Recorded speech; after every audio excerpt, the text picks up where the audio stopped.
Allah rahmet eylesin. Azerbaycan benim nefesimdir. Azerbaycan benim hayatımdır. El bilir ki sen benimsen. Yurdum, yuvam, meskenimsen. Anam, doğma vətənimsən. Aylar mı? Gönül candan Azerbaycan, Azerbaycan.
Her birinizi salamlayıram. Çok teşekkür ederim ki böyle bir günde Azerbaycan ərazi bütünlüğünü bərpa edən bütün şəhərlərimizin xatirəsini yad edirsiniz.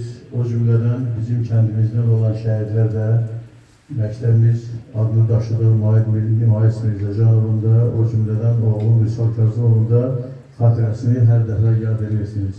Buna göre teşekkür ederim çünkü bu da bizim burada gördüğümüz gençlerimizin vətənpərvərlik ruhunda tərbiyə etmesinde mühim rol oynuyor. Bu işte bütün məktəb kollektivində, Ramiz bəndlə, hər birinizə, bütün müəllimlərinizə özlərinin təşəkkürünü bildirirəm. Şəhidlərimizi yad etmək, öz tariximizi, öz keçmişimizi unutmamaq deməkdir.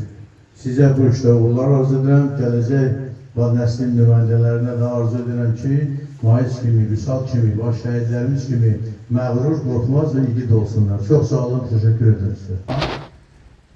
Şəhidlərimizin qəhrəmanlıq yazdığı günə görə yaşamışıq. Bu gün anın günüdür. Həm 1-ci Qarabağ, həm də 2-ci Qarabağ şəhidlərinin bu günləri biz burada yad edirik. Bizim aramızda şəhid valideynləri var idi. Yəni, indi şəhid anası buradadır.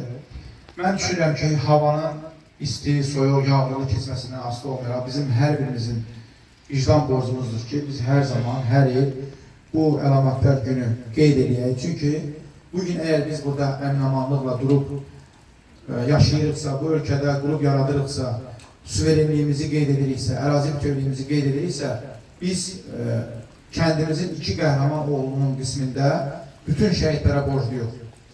Bizim şəhidlərimiz canlarından bizə görə keçirlər.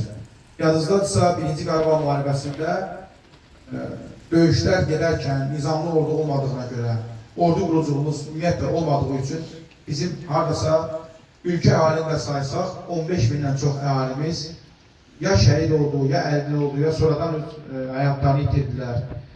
Lakin Azərbaycan dayanmadı. Azərbaycan qaçqın ordusunu qarşılamaqla qaçqınlar üçün minimal həyat şəraiti qura-qura, onları çadırlardan gözəl mənzillərə köçürdə, eyni zamanda Azərbaycanda ordu quruculuğu apardı.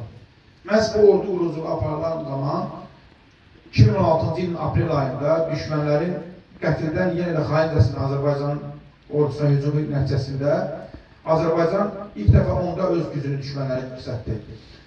3-4 günlük qısa müharibə zamanı və lazımi yüksəkliklər əldə olundu. Yəni, Lələtəpə yüksəkliyi düşməndən geri alındı.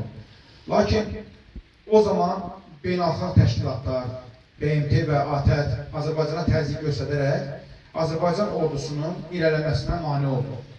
Sülh danışıqları adı altında bizləri 30 il çalışdılar ki, yuxuya versinlər. Lakin Azərbaycan ümumilli lider Heydər Əliyevin qoyduğu yolla gedərək, ali başkomandanın ətrafında birləşərək ordu quruculuğunu daha da yüksək səviyyəyə qaldırdı. 2020-ci ildə Tovuz döyüşlərindən sonra bir daha ermənilərə, düşmənlərimizə öz gücünü göstərdi. Lakin ermənilər yenə də öz havadarlarına uyaraq, öz pis əməllərindən qalmırdılar. Və beləliklə 27 sentyabrda yenidən xaincəsinə Azərbaycana müxtəlif istiqamətlərdən iri çaplı silahlardan, toplardan, tüfəklərdən, hər bir şeydən istifadə edərək hücum etdilər. Və bunun da nəticəsində Ali Başkomandanın artıq səbrimizin tükəndiyini dünya ictimaiyyətinə göstərmək üçün orduya əks hücuma keçməyə əmrini verdi.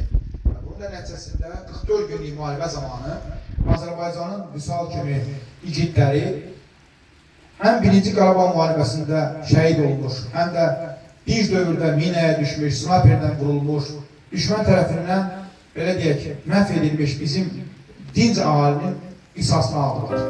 Ya zad ol, ya candan keç, ya candan keç. İki yoldan birini seç, birini seç. Azatlığın şərbətin iç, şərbətin iç.